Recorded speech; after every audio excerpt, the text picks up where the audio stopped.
मंत्री जी ने देश का आम बजट प्रस्तुत किया है। यह बजट सर्वस्पर्शी, सर्वसमावेशी, विकासोन्मुख 140 करोड़ भारतवासियों की आशा, आकांक्षा और अमृत काल के संकल्पों को पूरा करने वाला सिद्ध होगा।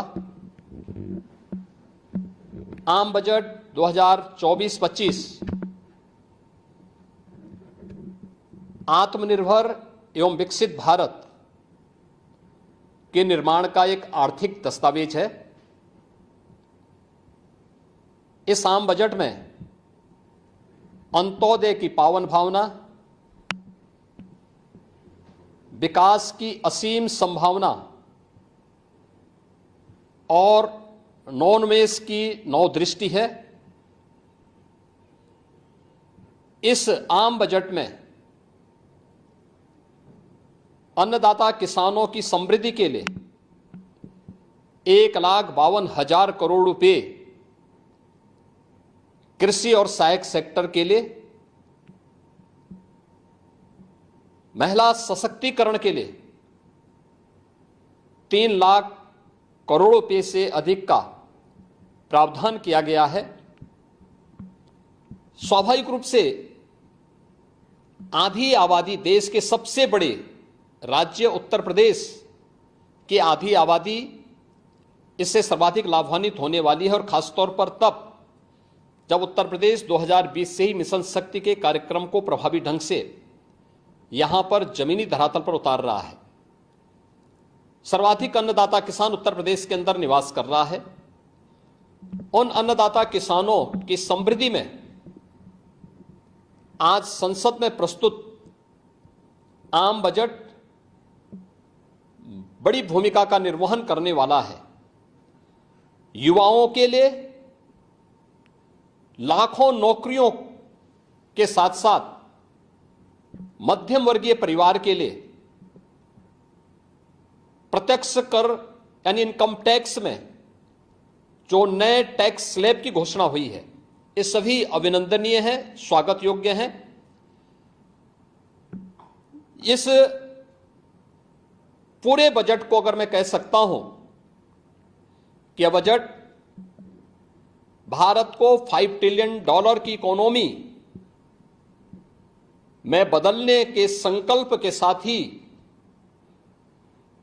दुनिया के ग्रोथ इंजन के रूप में भारत की भूमिका को और विकसित भारत की संकल्पना को साकार करने का एक आर्थिक दस्तावेज के रूप में यह देश की संसद में प्रस्तुत किया गया है। इस 140 करोड़ जनता जनार्दन के लिए समर्पित, उनकी आशा, उनकी आकांक्षा और अमृत काल के संकल्पों को पूरा करने वाले इस बजट के लिए मैं आदरणीय प्रधानमंत्री जी के प्रति आभार व्यक्त करता हूं। माननीय केंद्रीय वित्त मंत्री माननीय श्रीमती निर्मला सीतारमण जी को और उनकी पूरी टीम का मैं अभिनंदन करता हूं।